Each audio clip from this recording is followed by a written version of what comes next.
Hi everybody and welcome to week 5. This week we're stepping back from our macro or large view of the corporate communication and public relations as fields, and we're taking a more micro look at the individual practices or functions within the discipline that quote-unquote gets things done.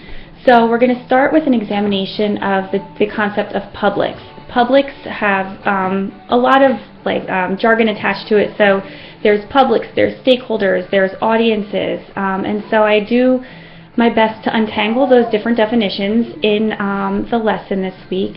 And the Scott reading does a really good job of talking about the importance of publics and how you can kind of be best served by breaking down your public groups into the most, finite bucket possible, and then really creating a detailed persona for each publics group, because you really want to know how to address their needs and address their interests so that they're most receptive to your organization and your organization's message.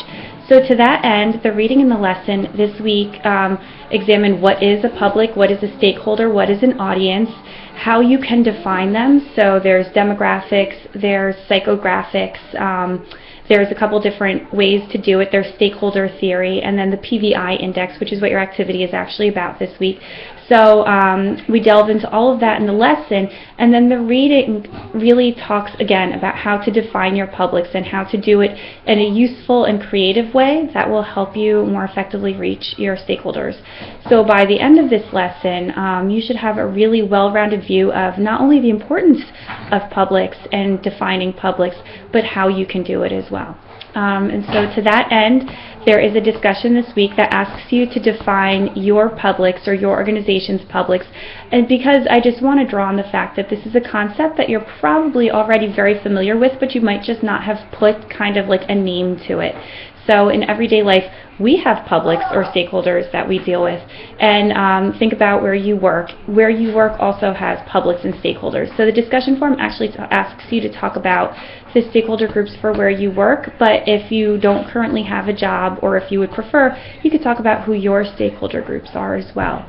As always, remember to quote the reading, and I'll open it up to the lesson too, so you can quote either the reading or the lesson this week, but be sure to include a direct quote, make your original post 200 words, and then do responses to 2 classmates of approximately 50 words each. And then your activity gives you a scenario and asks you to identify and then rank your publics according to the Haynes PVI index equation. And then I also ask you for your top 3 publics to create a brief buyer persona. And so the buyer persona should be at least 1 paragraph, if not 2. And just know as you're doing it that that's kind of a drop in the bucket compared to if you were actually doing this for your job in the field, how long and how detailed your buyer persona would be. But I'm not trying to kill you or anything, so 1 to 2 paragraphs is absolutely fine. Then, as always, there are 2 new current event discussion leads posted.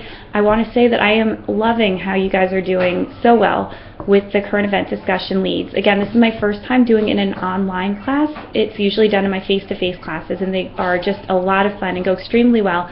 And you guys have really just taken the ball and run with it, doing it online. So I can't even tell you how pleased I am with that.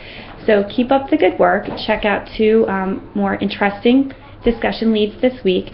And remember, when it's not your week, when you're not a presenter, you have the option of responding to 1 or both of the discussion leads. You only have to do 3 throughout the course of the semester. And if you choose to respond to both Leah and Jennifer this week, make sure you do separate responses, and again, put who you're responding to in the title of your response.